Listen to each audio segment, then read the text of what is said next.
Salut à tous, ici la TAT et j'espère que vous avez la force. Si vous avez vu certaines séries ou même romans dédiés à Star Wars se déroulant après la revanche des Sith et plus précisément après l'Ordre 66, vous vous êtes sans doute déjà demandé pourquoi l'Empire et même certains personnages de la saga voient d'un mauvais œil les Jedi après leur terrible purge.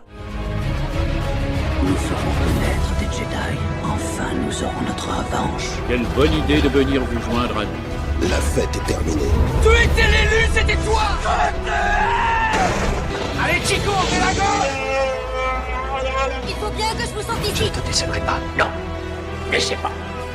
Fais-le. Ou ne le fais pas. Et il n'y a pas de mystère. C'est un piège. Dis à ta sœur que tu avais raison. Quelle bonne idée de venir vous joindre à nous. Les Jedi, les garants de la paix et les protecteurs de la galaxie. En vous disant ça, il est normal que l'on prenne ces derniers pour des héros, qui seraient difficiles à détester. Et pourtant, il faut savoir qu'à travers cette vaste galaxie de Star Wars, nombreux sont ceux qui s'opposent à l'idéologie Jedi. Les premiers à s'opposer directement à ces derniers sont bien évidemment les Sith. Contrairement aux Jedi, les Sith sont en quelque sorte leurs opposés, ceux qui détruisent la paix en imposant leur pouvoir, en refusant de servir la force comme le font les Jedi, mais en se servant plutôt de celle-ci pour parvenir à leur fin. D'ailleurs, n'hésitez pas à me dire dans les commentaires si vous êtes plutôt proche de l'idéologie Sith ou de celle des Jedi.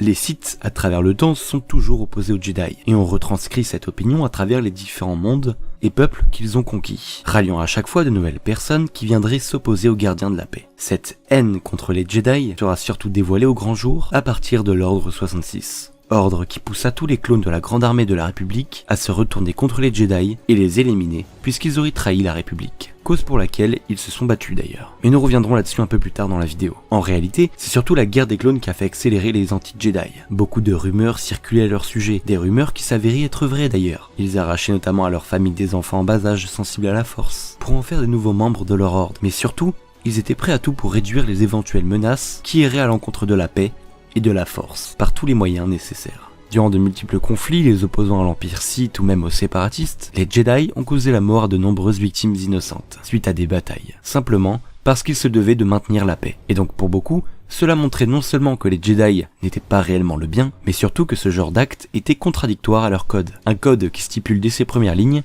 qu'il n'y a pas d'émotion, il n'y a que la paix. Revenons sur les événements des films. Dans la prélogie, la guerre des clones fait rage. La République et son armée clone sera accompagnée durant les conflits par les Jedi, qui prendront part à l'assaut face aux séparatistes et leur armée de droïdes de combat, qui quant à eux se dévoilent comme les ennemis directs à la République. Ce qui est intéressant ici, c'est que bien que les films et séries nous montrent que c'est la République et surtout les Jedi qui sont entre guillemets les gentils, on a tendance à trop considérer leurs opposants comme des ennemis, alors que ce n'est pas forcément le cas. La CSI n'est pas un mauvais camp comparé à la République, mais simplement un groupe de personnes pensant, et à juste titre, que la République est corrompue et qu'elle doit être changée. À leur tête, nous avons de nombreux personnages très influents, comme Nut Gunray ou même Dooku. Dooku qui est sans doute le personnage qui incarne le mieux le leader parfait anti-Jedi. Il s'agit déjà d'un Sith qui sait que la République est corrompue puisqu'elle est menée par un seigneur Sith qui est d'ailleurs son maître et qui manigance tout ce qu'il désire. Mais en plus de ça, Dooku a été un Jedi par le passé. Il sait mieux que quiconque qui ils sont réellement et surtout leurs défauts. Ce sera d'ailleurs ce genre d'argument que Dooku utilisera pour allier plusieurs systèmes à la cause des séparatistes. Le bouche à oreille fera alors son effet et ira jusqu'à atteindre les mondes du noyau.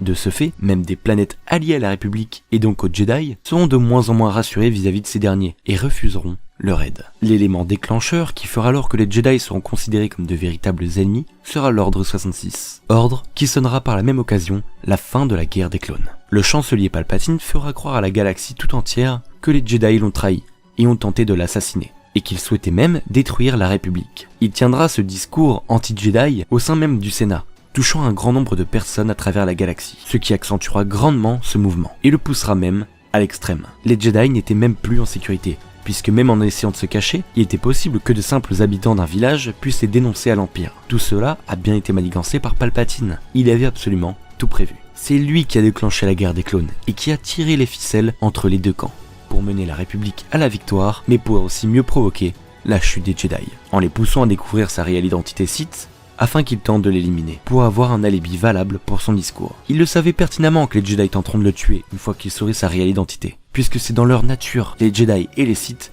s'opposent et s'opposeront toujours l'un l'autre. Les Jedi auront donc été pris dans un piège qui date de près d'un millénaire, initié à la base par Dark Bane. Ils seront traqués et tués pour la plupart. Les rares survivants se cacheront et se couperont de la force, pour éviter de se faire repérer par l'empereur. Mais malgré tout, il y a tout de même des personnes qui refusent de croire en Palpatine, et de continuer de penser que les Jedi ne sont pas aussi maléfiques que l'Empire le prétend. Nous avons notamment certains clones ne possédant plus de puces inhibitrices comme Rex ou la Bad Batch, et même des politiciens comme Bail Organa ou Mon Mothma, qui feront partie par la suite d'un groupe qui tiendra tête à l'Empire Galactique, nommé la Rébellion. Voici donc pourquoi les Jedi sont autant détestés après l'exécution de l'Ordre 66. Dites-moi ce que vous en avez pensé dans les commentaires et à me dire selon vous si c'est justifié qu'il y ait des groupes de personnes qui entrent en opposition aux Jedi. Comme toujours, pensez au pouce bleu de l'espace et au partage pour nous soutenir, mais aussi à rejoindre la Force en vous abonnant. Sur ce, je vous dis à très vite pour de nouvelles vidéos, portez-vous bien et que la Force soit avec vous.